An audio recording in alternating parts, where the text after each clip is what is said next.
تم لوگوں کے ذہنوں کو اتنا کھیلنا شروع کر دیا ہے جس کی کوئی حد و انتہا نہیں. اچھا تم بچوں میں بالکل فری ہو کے بتانا, ایک دم فری ہو کے, کتنے بچوں نے موویز دیکھتے ہیں کبھی کبھی؟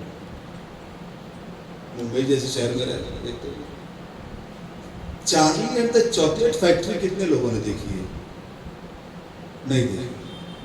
تم نے دیکھی ہے نا؟ چل اس کا تذکرہ کبھی اور کریں. یا ایک کام کریں گے, کسی دن تم لوگوں کے ساتھ میں ایک میٹنگ کروں گا تاکہ ان سب چیزوں کے بارے میں بتا سکتا ہوں. اچھا یہ بتاؤ, آج کل ایک یوٹیوب پہ آتا ہے, وہ ایپیسوڈ آتا ہے پیٹر پین, کتنے لوگ جانتے ہیں؟ اللہ تیرا شکر ہے معلوم. صلوات پڑھی اس بات پر.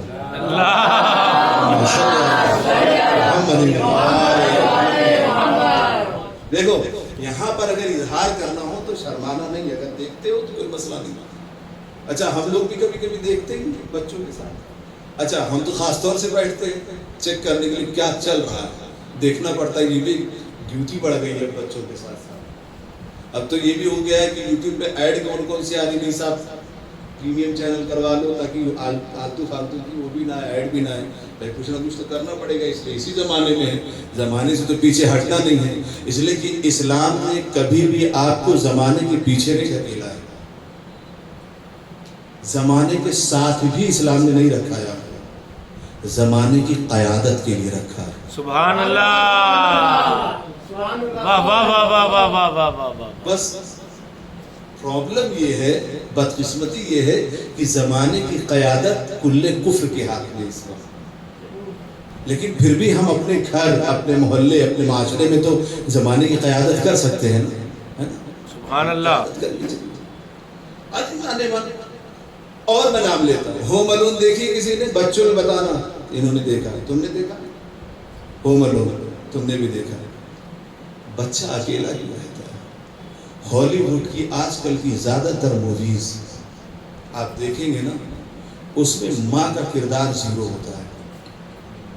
یا تو ماں مر چکی ہے, یا ماں ہے ہی نہیں, یا ماں کا ڈائیورس ہو گیا ہے, یا ماں چونکہ یو ایس کا وہ ٹریڈیشن بن گیا ہے نا کہ جب جس سے دل چاہے جہاں چلے جاؤ کوئی مسئلہ نہیں, ماں بچے کو چھوڑ دیتی ہے, بچے کو بوجھ سمجھنے لگی. اب بچہ اکیلا ہو جاتا ہے. ماں کے بغیر چھوٹے بچے کی پرورش ممکن ہے. ایک وقت کو بچہ خود کفیل ہو جائے, بڑا ہو جائے, اس لائق ہو جائے, چلنا پھرنا خود بنانا کھانا چاہے سمجھ لی تو ٹھیک ہے. ویسے تو ہر ایک انسان کی زندگی میں ماں باپ کی ضرورت ہمیشہ رہتی ہے.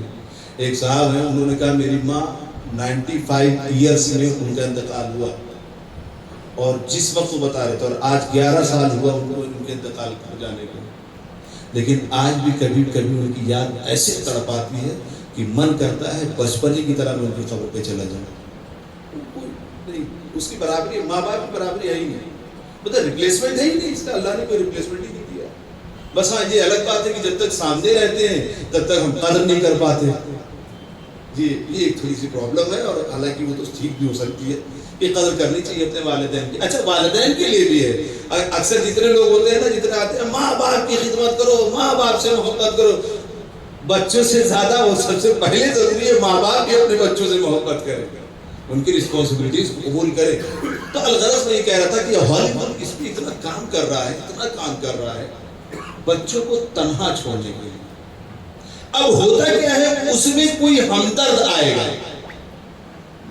سین کریٹ کریں گے, اور پھر اس کو اپنے ساتھ لے کے جائیں گے, پھر اس کو اپنے ساتھ لے کر کے جائیں گے, اور پھر وہ جو بندہ ہمدرد آیا ہے نا, وہ اس کا خیال رکھے گا.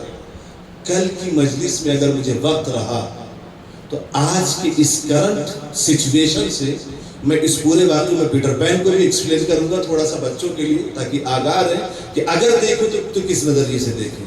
اور اس وقت جو کرنٹ سچویشن اسے ریلیٹ کر کے میں بتاؤں گا کہ کتنی بڑی سازش ہے ہماری ہے.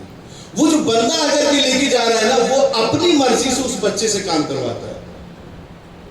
اس نے دکھا دیا, آپ نے دیکھ لیا, اس کے بعد اگرچہ بچہ مظلوم ہوا تو دیکھنے والا افسوس کر لیتا ہے, اور اگر بچہ ہیرو نکل گیا تو دیکھنے والا خوش ہو جاتا ہے. لیکن ہمارے ذہن میں وہ تصویر بٹھا دی گئی، ہمارے ذہن میں وہ تصویر بٹھا دی گئی۔ تصویروں کا بٹھانا ہمارے ذہن کو عادی بنانے کے برابر ہے۔ آپ غزہ میں دیکھ رہے تھے نا، 4 بچیاں ماری جا رہی، 2 بچیاں ماری جا رہی، روزانہ آپ سن رہے ہیں بچوں پہ حملہ ہوا، بچوں پہ حملہ ہوا، ان پر حملہ ہوا، ان پر حملہ ہوا، سن رہے ہیں، افسوس کر رہے ہیں، ہاں بہت غلط ہو گیا۔ لیکن جب ہند رجب والا میٹر آیا تھا، ایک بچی تھی کاربن، ایک بچی تھی، بچوں پر حملہ بہت بڑا گناہ ہے، انٹرنیشنل کورٹ میں بھی اس کو ایکسپٹ نہیں کیا جا رہا ہے، اس کے بھی خلاف ہے۔ دنیا میں تہلکہ مچ گیا، ہند رجب پہ ڈاکومنٹری تک بن گئی، آپ کی یہاں بالی ووڈ میں بھی بن گئی، اتنا زیادہ ہل گیا۔ لیکن ہند رجب کے بعد کیا ہوا؟ کوئی ڈاکومنٹری آئی، کوئی پریس ریلیز ہوا، کوئی قیامت ہوئی؟ ایک بچی پہ حملہ ہوا، پھر 2 3 4 کر کے حملے ہوتے رہے، پھر 170 بچیوں پر ایک ساتھ حملہ کر دیا گیا۔ پوری دنیا کو کیا ہو جانا چاہیے تھا؟ غصے سے دنیا ابل جانی چاہیے تھی، یو کو فوراً استعفیٰ دے دینا چاہیے، ہر ایک فرد کو دے دینا چاہیے تھا، ایک قیامت برپا ہو جانی چاہیے۔ بچے تو بچے، بچوں کا اسکول، اللہ اکبر، بچوں کا اسکول ہے، اور ایسے نہیں کہ ایک بار حملہ کر دیا، نہیں، پہلے ایک حملہ کیا تاکہ بچے بلڈنگ کے اندر چلے جائیں، اور جب بچے بلڈنگ کے اندر چلے گئے پھر بلڈنگ پہ مارا۔ یعنی اتنی سخت سازش، اتنی سخت سازش کہ ایک بھی بچہ اس میں زندہ نہ بچنے پائے، نہ ایک بچی زندہ بچنے پائے۔ ہم نے کیا کیا؟ پوری دنیا میں کیا ہوا؟ کوئی تبدیلی آئی؟ آخر کیوں ایسی نہیں آئی؟ کیوں نہیں دل تڑپا ہمارا؟ کیوں نہیں ہمارا ذہن پریشان ہوا؟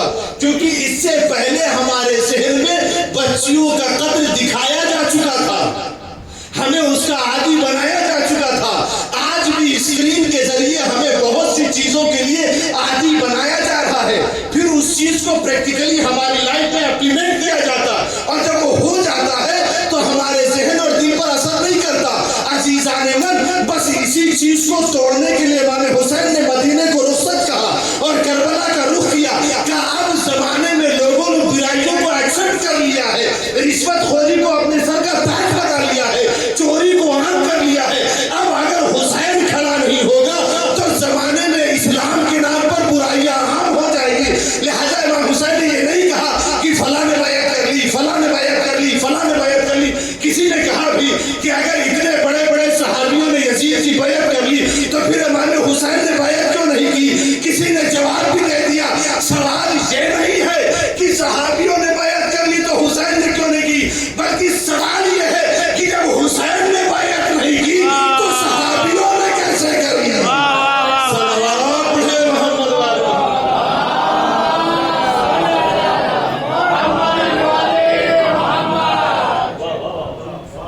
کیا کہنا ہے اس بابا؟ پوری فکر کو توڑنے کے لیے، اس پوری فکر کو بریک کرنے کے لیے، اس پوری فکر کو اثر نو زندہ کرنے کے لیے جو حقیقت کی فکر تھی، امام حسین علیہ السلام نے یزید کی بیعت نہیں کی۔ لوگوں نے بہت دعوت دی، لوگوں نے بہت سمجھایا، بڑا احترام ہے آپ کا، آپ کی بارگاہ میں لوگ انعام و اکرام لا کے پیش کرتے ہیں۔ آپ مدینے میں رہیں، اچھا ٹھیک ہے، مکے میں رہیں، اچھا ٹھیک ہے، یمن چلے جائیں۔ اس زمانے میں یمن، اس زمانے میں بھی، اس زمانے میں کیوں، اس زمانے میں بھی اور اس زمانے میں بھی سبحان اللہ، واہ واہ واہ، حضرت علی کے شیعوں کا مرکز تھا۔ اور سبحان اللہ، سبحان اللہ۔ دیکھو جہاں جرات پائی جائے نا وہاں تلاش لینا، کہیں نہ کہیں کنیکشن اہل بیت سے مل جائے گا۔ بورکینا فاسو بھی جا کے دیکھ لینا، ہم بھی پہلے بہت تعجب میں تھے کہ ابراہیم ترورے نے اتنا بڑا انقلاب کیسے لے آئے، پھر بعد میں لنک سمجھ میں آیا، وہ بھی پس پردہ، کہاں بورکینا فاسو، کہاں ابراہیم ترورے، اور کہاں اتنا بڑا انقلاب۔ اور آج وہاں کی جا کے سسٹم دیکھ لیجیے، اسے بھی شیطان اکبر نے اپنی طرف بلانا چاہا تھا کہ آ جاؤ، نہیں گیا۔ گیا تو کہاں گیا؟ رشیا گیا، وہاں نہیں گیا۔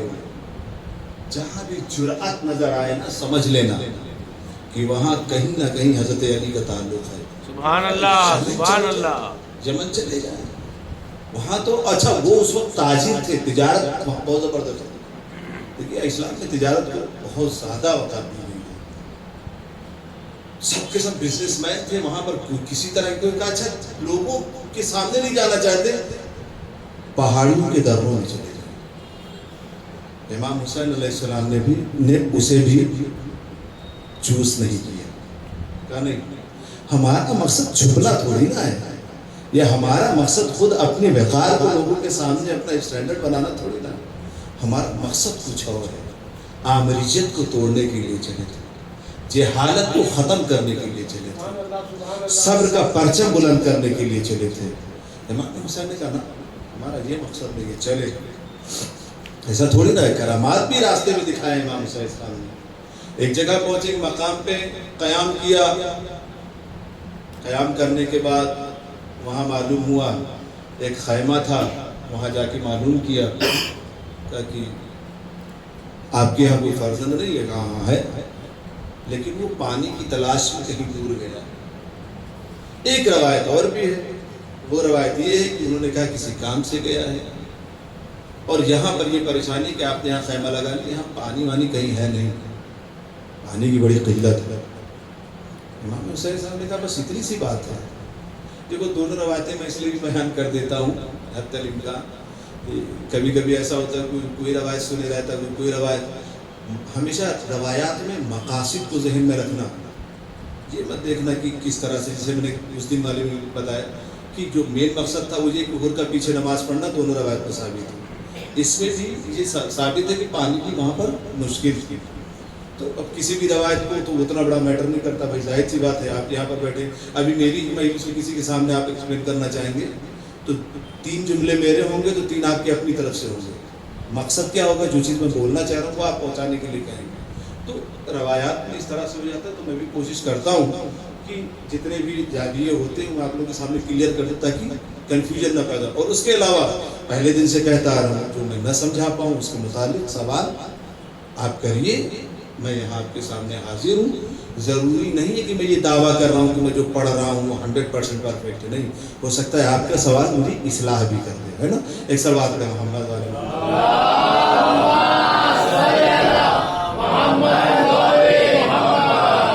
اب وہ قافلے وہاں پر پہنچے, اس کی جو ضعیفہ تھی ساتھ میں کہا ٹھیک ہے, کب وہ پتھر ہے سامنے کہاں کا اسے ہٹایا جائے. اب مرضی الہی, حامل مرضی الہی کا فرزند ہے. یہ جملہ بدل کے کہوں وارث مرضی الہی ہے. سبحان اللہ سبحان اللہ. انہوں نے پتھر ہٹانے کی لوگوں نے کوشش کی, نہیں ہٹ رہا تھا. تو اب بازوئے ذوالفقار نے ذرا اپنے ہاتھوں کو حرکت دی, پتھر نے اطاعت کی, وہ خود بخود پیچھے ہٹ گیا. سبحان اللہ سبحان اللہ. اور وہاں سے ایک چشمہ جاری ہوا. اب لوگوں نے دیکھا کہ یہ تو پانی نکل رہا ہے. اب ظاہر جہاں پانی نہ ہو وہاں پانی آئے تو پھر کیا. اب وہ چرچا ہوا, کون ہے, کہا یہ تو بنت زہرا ہے, یہ رسول اللہ کے نواسے ہیں. اس کا بیٹا جب آیا تو بیٹے سے ماں نے خوشخبری دی, یہاں پر پانی کا سیلاب آ چکا ہے. بیٹا ہے ظاہر کسی کام سے گیا تھا. تاریخ میں کئی تاریخوں میں نے کئی کتابوں پڑھا ہے کہ بیٹے کی نئی نویلی شادی ہوئی تھی, نئی نویلی شادی ہوئی تھی.